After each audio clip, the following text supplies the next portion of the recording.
Hey guys, Lytane here, and it has been a slow couple of weeks. After finishing my Final Fantasy trilogy, I just feel so lethargic after all of that boring content. Man, I need to get out. I need to do something dangerous that's gonna excite me, that's gonna grab the cops. I feel the need. The need for speed. High stakes.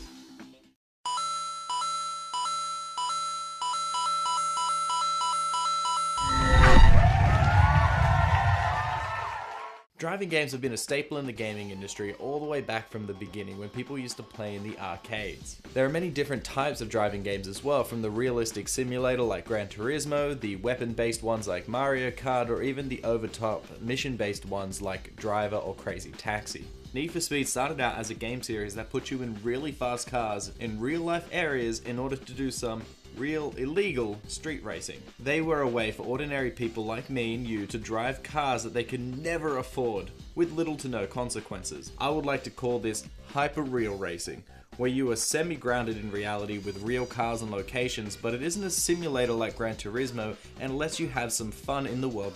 High Stakes is the fourth game in the series that was released all the way back in 1999, just before the Y2K, guys. That takes what the past three games have done and adds to it. There isn't a story to the game per se, it is sort of just you are a person entering the racing world and you want to be the best racer in the whole world and you race your way to the top in the most expensive cars. Whilst doing this, you want to stay away from the cops because if they bust you for illegal street racing, then you'll be put in jail and you will lose your car.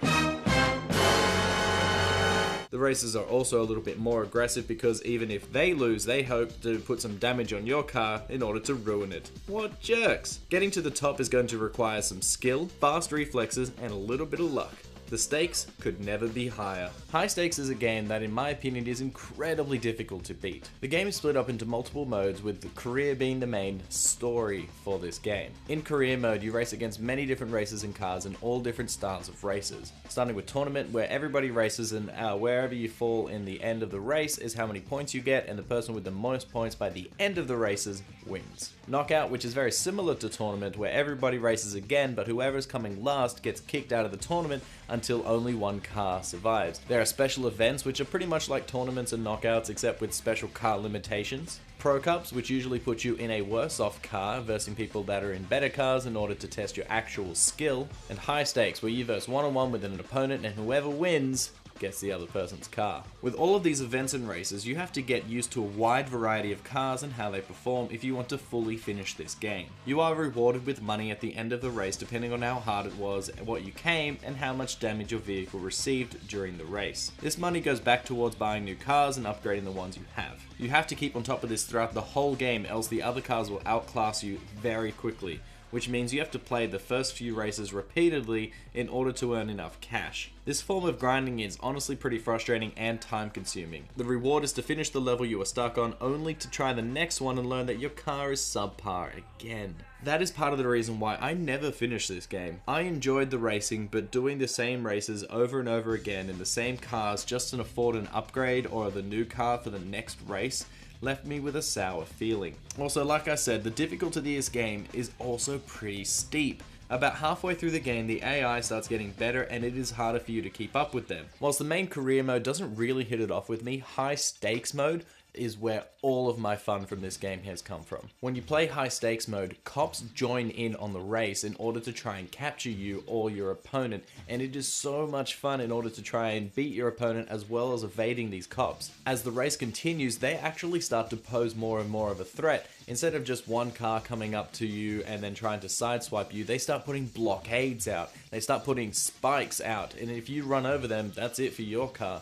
If you evade them for long enough, they even bring in a helicopter to try and stop you. It is insane, but it is so much fun. You can play this game in multiplayer too, and it is so satisfying playing with your friend and then sabotaging them while they're racing, trying to sideswipe them, trying to get them caught by the cops, only for you to try and avoid the cops yourself. And if you manage to do this, you get to drive off into the sunset and no one catches you. You can also play the flip side of this where you get to be the cops yourself. This mode has you chase other cars, trying to sideswipe them and bring them to a stop, and also gives you the tools to help you out as you progress. You can even play a game of cat and mouse with your friends with one of you as the cop and one of the others as the racer. Growing up, I used to play this game, and specifically this mode, a lot with my friends. Whenever we would go to each other's houses, this would be the game high on the to play list, and you didn't even need to be that great to have fun. This game has quite a few cars for you to choose from, and they all handle differently, with each car having different stats as well as different feel. Some of the high performance cars are just stupid at slow speeds with horrible handling and frustrating startups compared to the first cars you get.